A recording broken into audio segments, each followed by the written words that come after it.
Baiklah adik-adik, di sini Bapak akan menjelaskan tentang doktrin manusia atau antropologi.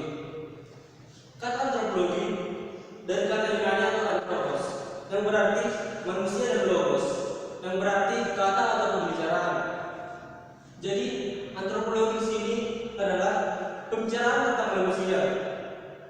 Istilah antropologi dapat disebut juga sebagai studi tentang manusia dari sudut pandang Alkitab, atau dapat ditujukan pada studi tentang manusia dalam lingkungan kulturalnya. Baiklah, kita masuk ke bagian A, yaitu asal-asal manusia. Di dalam agama Hindu, umpamanya dalam masa siwa, diajarkan bahwa manusia baik secara lahiriah maupun batiniah mengalir keluar dari siwa yang identik dengan Brahma. Jadi karena tanpa Brahman ini mengalirkan berusaha, yaitu asas rohani dan rohani dan prakti, yaitu asas bendani. Gabungan kedua asas ini mengalirkan keluar budi, dari budi keluar ahankara, yaitu asas kesadaran perangan dan ahankara. Keluarlah manas, yaitu yang menguasai segala pengamatan. Dari manas keluarlah dua asas, yaitu asas bunadriyat, yaitu kelima indera atau indera untuk mendapatkan pengetahuan, yaitu yang menguasai segala pengamatan. Dari manas keluarlah dua asas. Asas pertama yaitu bunadriva, yaitu kelima indera atau indera untuk mendapatkan pengetahuan.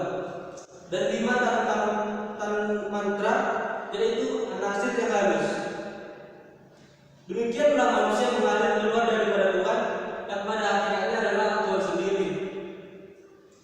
Di dalam agama Islam dengan tegas mengajarkan bahwa manusia adalah makhluk Tuhan Allah.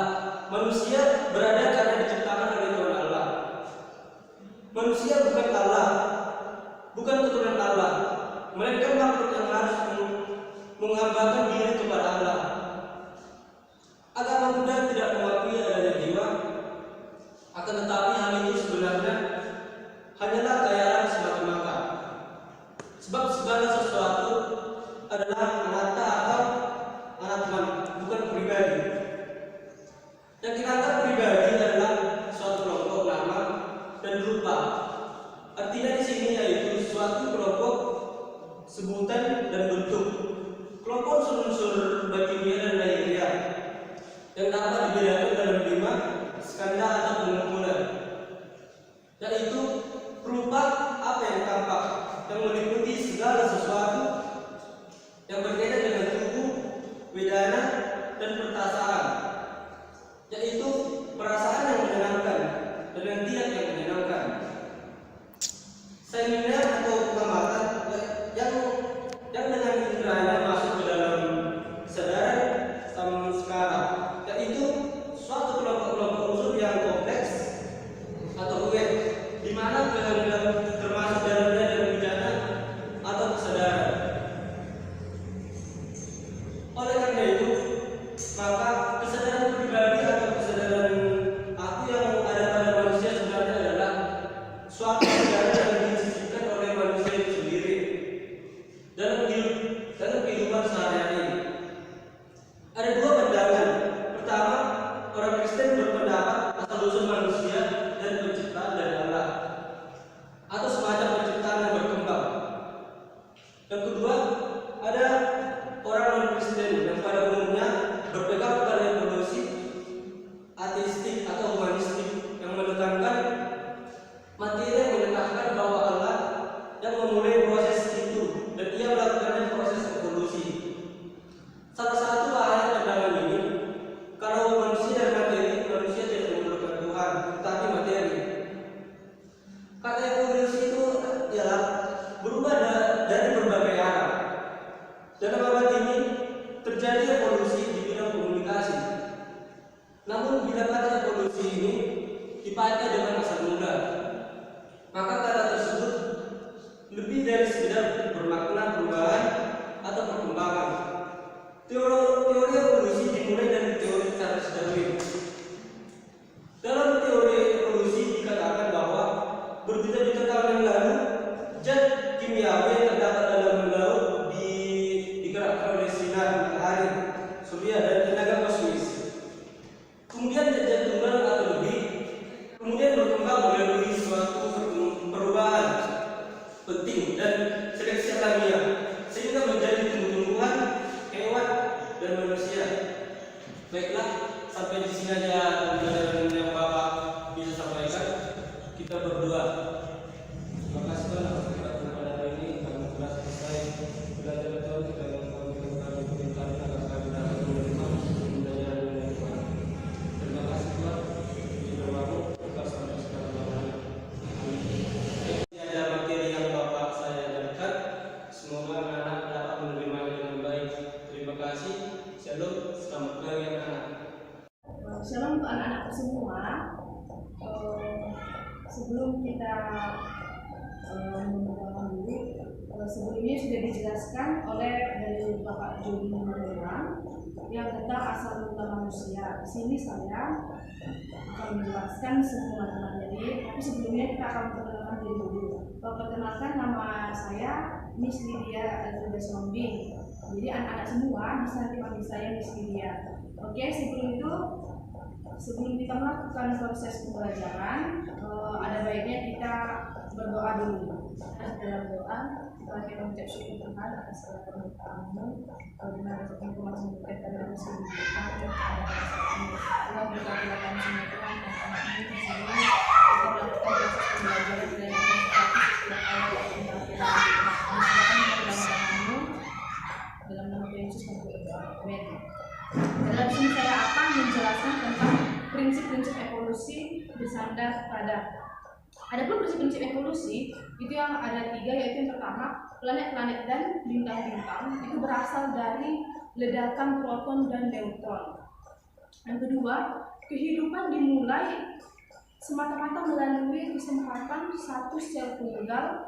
Yang ketiga yaitu sesudah dimulai melalui kesempatan, semua organisme berkembang dari yang pertama, sederhana, dan bertahap. Perkembangan ini kemudian menghasilkan manusia.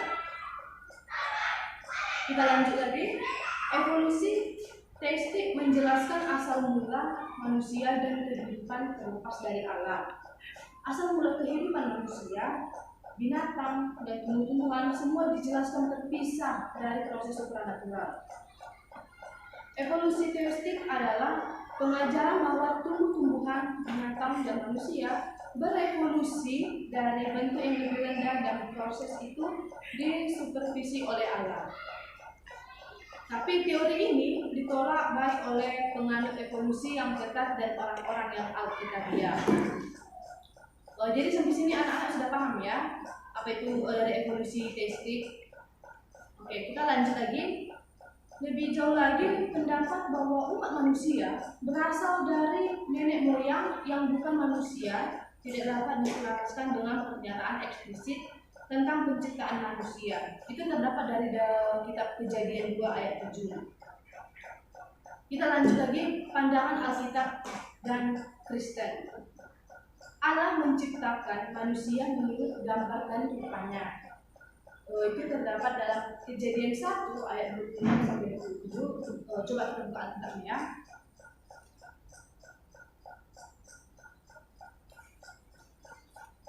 Kejadian 1 ayat 26 sampai 27.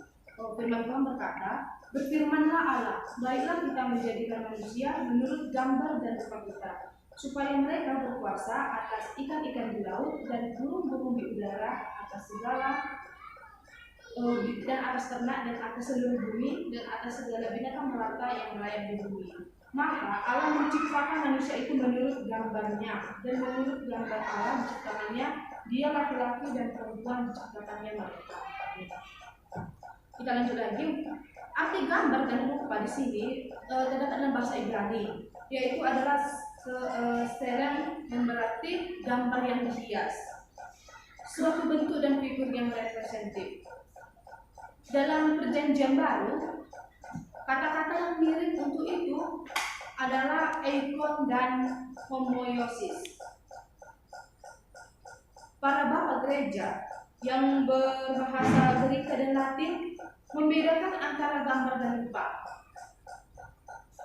Gambar mengacu pada kejasmanian, sedangkan rupa mengacu pada bagian etika dan gambar Allah. Irenaeus menafsirkan gambar adalah akal dan kemerdekaan manusia, sedangkan rupa adalah karunia untuk bergaul dengan Allah yang hilang pada waktu kejatuhan manusia. Oke, jadi sampai di sini paham ya anak-anak pandangan akidah dan Kristen menurut manusia itu. Selanjutnya bagian materi dari manusia. Pertama itu ada struktur tubuh.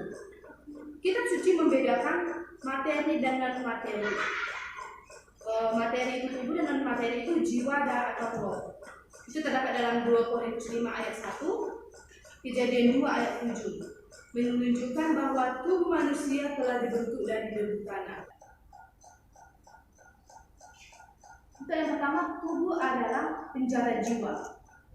Jiwa adalah non materi dan baik. Tubuh adalah materi dan jahat. Oleh karena itu tubuh tidak dihargai. Yang kedua, tubuh adalah satu-satunya bagian dari manusia yang paling penting. Tuhan Yesus mengatakan ketidakabsahan pandangan itu, sebab Kristus berbicara tentang nilai dan jiwa terpisah dari tubuh. Tubuh adalah partner ya dari jiwa. Selanjutnya tubuh adalah alat untuk mempermuliakan Allah. Karena tubuh adalah bait Allah. Itu terdapat dalam 1 Korintus 6 ayat 19. Miss akan buka dulu ya. 1 Korintus 6 ayat 19. Atau tidak tahukah kamu bahwa tubuhmu adalah bait Roh Kudus yang diam di dalam kamu? Roh Kudus yang kamu peroleh dari Allah, dan bahwa kamu bukan milik kamu sendiri. Tubuh harus dipersembahkan pada Allah, supaya Kristus dimuliakan dalam tubuh.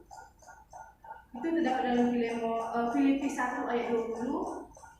Dan pada akhirnya orang-orang percaya akan diberi upah atas apa yang dilakukan oleh tubuh. Itu terdapat dalam 2 Korintus 5 ayat 10. Oke, baiklah, mungkin sampai di sini menjelaskan materi tentang prinsip-prinsip evolusi, adalah tentang pandangan Alkitab dan Kristen. Manusia memiliki pandangan Kristen, tubuh, jiwa. Mungkin sampai situ sampai jelaskan. Semoga anak-anak semua sudah paham ya. Baiklah, sebelum kita berdoa dulu ya. Baiklah, kita balik bersatu dalam doa. Kembali yang ucap syukur ya Bapak atas segala permintaanmu. Engkau masih menunjukkan kami kepada saat ini. Bapak, terima kasih Tuhan pada saat ini Tuhan telah selesai melaksanakan proses pembelajaran. Biarlah Tuhan kami semua dapat mengerti apa yang telah dijelaskan. Berkatilah kami Tuhan, berkatilah kami di dalam nama Tuhan Yesus Kristus kami berdoa. Amin. Baiklah, Miss akhiri sampai hari ini. Kita lanjut ke pertemuan minggu depan. Terima kasih dan shalom. Dadah. Baiklah, shalom anak-anak. Sebelum kita memulai pembelajaran kita, ada baiknya kita terlebih dahulu kita berdoa. Allah Bapa Bapa dalam kerajaan surga, puji dan syukur kami panjatkan kerajaan Tuhan, di mana Engkau masih memberkati kami hingga pada pagi hari ini. Tuhan, sebentar kami akan memulai pelajaran kami dan mengajar mengajar Tuhan, dan Tuhan akan memulai pelajaran kami dan Engkau memberkati kami Tuhan. Hapuskanlah dosa kami, Tuhan, dosa kedua orang tua kami. Berkatilah kami Tuhan, setiap langkah kami terus dalam namamu hari ini kami sampai selamanya. Amin. Oke, baiklah anak-anak, minggu kemarin Miss Lydia sudah menjelaskan tentang prinsip-prinsip evolusi dan bagian materi dari manusia. Nah, Di sini Miss akan melanjutkan materi berikutnya, yaitu tentang bagian non material dari manusia. Sebelum Miss melanjutkannya, Miss akan perkenalkan diri. Nama Miss adalah Miss Naomi Diasma Simbolo. Kalian bisa panggil Miss dengan Miss Naomi. Oke. Pelajaran berikutnya adalah bagian non materi atau bagian non materi dari manusia. Alkitab menyatakan bahwa Allah menciptakan manusia menurut gambar dan rupa Allah. Nah, di sini Miss mau nanya, apakah gambar Allah ada dalam diri manusia? Ya, tentu ada, tetapi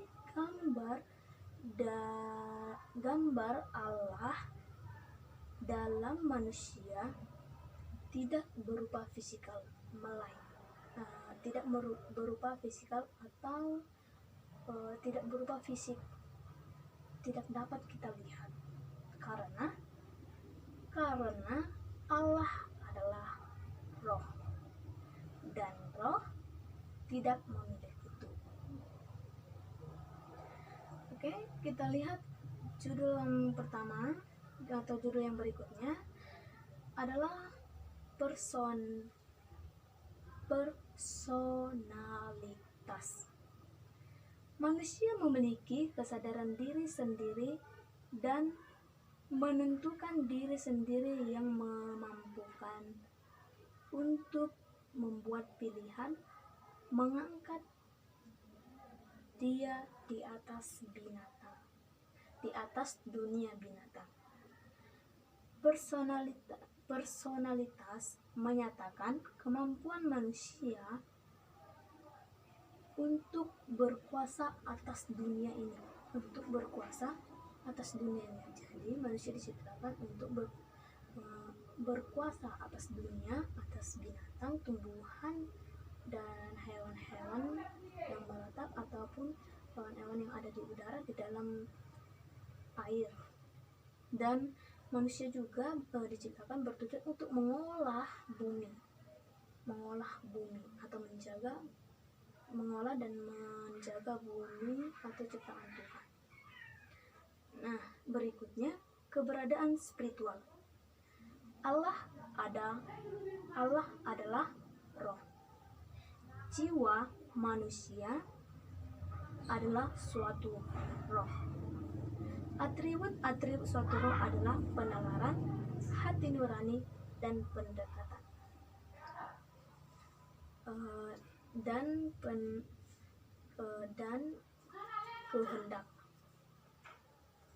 Manusia termasuk pada kategori keberadaan seperti Allah, karena ia juga mampu berkomunikasi dengan penciptanya. Itu adalah suatu keharusan kondisi dan kapasitas kita sebagai manusia untuk mengenal Allah.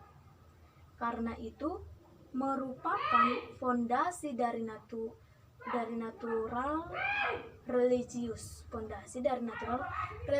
atau kepercayaan kita. Nah, berikutnya adalah natural moral. Manusia yang diciptakan dalam kebenaran original menunjukkan pengetahuan dan kebenaran dan juga kekudusan. Kebenaran dan kekudusan original itu akan hilang pada waktu kejatuhan manusia ke dalam dosa, tetapi akan dipulihkan jika manusia tinggal di dalam Kristus. Yang berikutnya adalah materi berikutnya adalah tentang komposisi dari bagian non material manusia. Nah, di sini anak-anak ibu menanya, jiwa dan roh apakah jiwa dan roh itu berbeda? Atau apakah itu jiwa dan roh itu sama? Nah, pada umumnya Gereja Timur percaya bahwa manusia adalah trikotomi, yaitu ajaran yang menyatakan bahwa manusia terdiri dari tiga bagian, yaitu tubuh, jiwa, dan roh. Sedangkan Gereja Barat mempercayai bahwa manusia adalah dikotomi, di mana dikotomi ini dalam kata Yunani yaitu dicha yang artinya dua dan topmo yang artinya memotong. Jadi dikotomi mengatakan bahwa manusia itu terdiri dari dua bagian, yaitu tubuh dan jiwa. Di pandangan dikotomi ini ditegaskan dalam Kejadian 2 ayat 7, di mana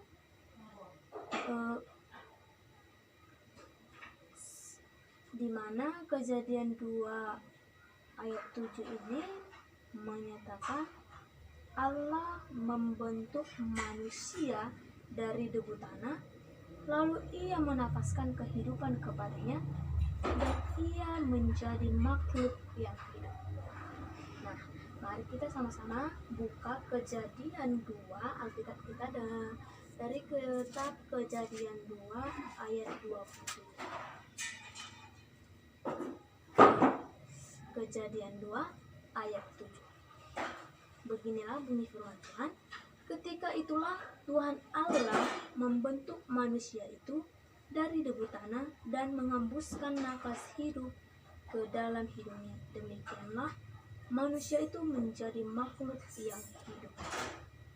Nah, dalam pandangan dikotomi mengatakan kata-kata roh dan jiwa dapat digunakan secara bergantian.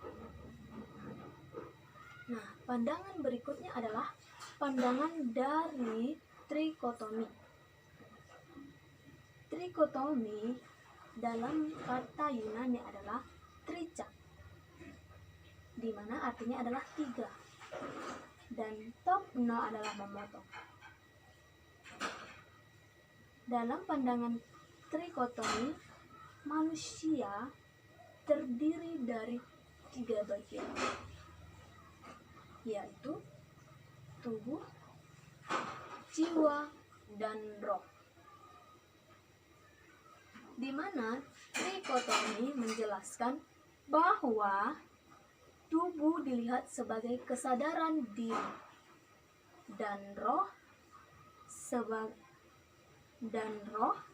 sebagai kesadaran dari Allah. Sedangkan jiwa dilihat sebagai kuasa yang lebih rendah dari roh, karena roh memiliki kuasa yang tinggi dan roh juga memiliki penalaran hati nurani dan kehendak. Nah, selanjutnya adalah pandangan dari multi segi. Meskipun jiwa dan roh merupakan istilah yang biasa digunakan untuk menjabarkan natur manusia non-materi, ada sejumlah tambahan istilah yang menjabarkan natur non-fisikal manusia.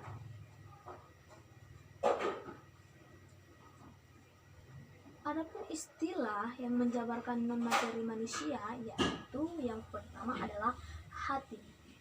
Hati menjabarkan intelektual. Demikian pun bagian dari kehendak manusia.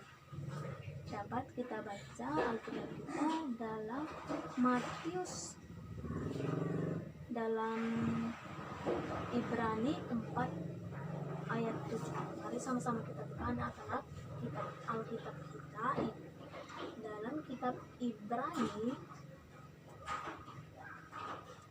4 ayat 7. Beginilah bunyi firman Tuhan. Sebab itu ia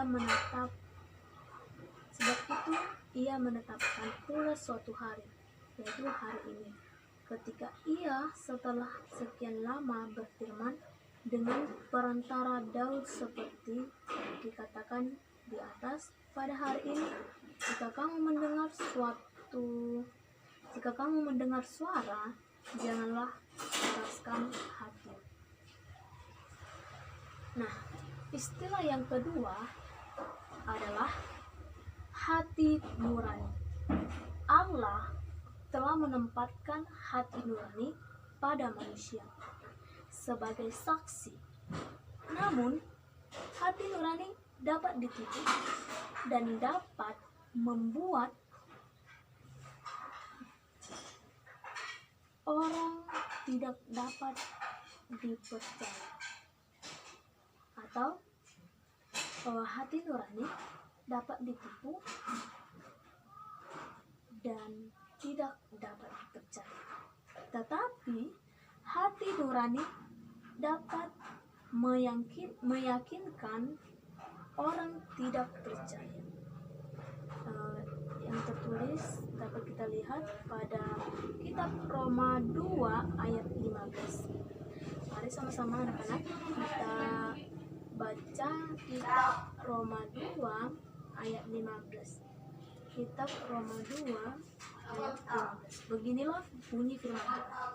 Sebab dengan itu mereka menunjukkan bahwa isi hukum Taurat adalah tertulis di dalam hati mereka, dan suatu hati mereka turut bersaksi, dan pikiran mereka saling menuduh atau saling membela.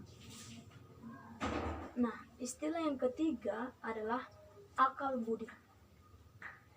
Orang tidak percaya telah tercemar, dibutakan oleh setan. Tetapi dalam diri orang percaya ada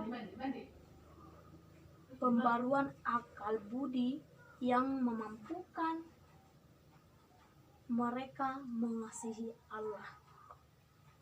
Dapat kita baca di kitab Matius 22 ayat 37.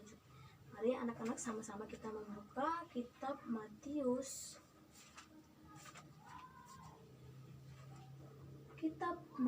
22 ayat 37. Beginilah bunyi firman Tuhan. Jawab Yesus kepadanya, kasihilah Tuhan Allahmu dengan segenap hatimu dan dengan segenap jiwamu dan dengan segenap akal budi. Nah, istilah yang terakhir adalah, atau istilah yang keempat adalah kehendak. Orang tidak percaya hanya memiliki satu kehendak saja, yaitu kehendak keinginan daging. Apa yang didiktekan atau apa yang diinginkan daging, itulah kehendak. Orang tidak percaya kepada Allah. Sedangkan orang percaya memiliki kemampuan untuk merindukan atau melakukan kehendak Allah, untuk memampukan atau melakukan kehendak Allah. Nah, pada waktu pertobatan, orang percaya diberikan natur yang memampukan ia mencintai Allah dengan segenap hati, akal budi, dan kehendak. Nah, sekian anak-anak materi kita pada hari ini. Sebelum kita kembali ke tempat kita masing-masing, atau sebelum kita pulang, kita akan menutup pembelajaran hari ini dengan doa. Mari kita satukan hati kita, mari kita berdoa. Allah Bapa yang bertata dalam kerajaan sorga, puji dan syukur kami panjatkan kehadirat-Mu ya Tuhan, di mana Engkau masih memberkati kami pada hari ini. Tuhan, telah selesai pelajaran kami pada hari ini ya Tuhan, kiranya Engkau menjadikan pelajaran itu sebagai tongkat pelita bagi hidup kami, dan kiranya Engkau membukakan hati dan pikiran kami ya Tuhan, agar kami dapat mengerti tentang hal yang telah disampaikan ya Tuhan. Tuhan, kami adalah manusia yang tidak luput dari dosa, kiranya Engkau menghapuskan segala dosa kami. Terpuji terima namamu hari ini kekal sampai lamanya. Oke, selamat siang anak-anak, dan sampai jumpa minggu depan. Shalom.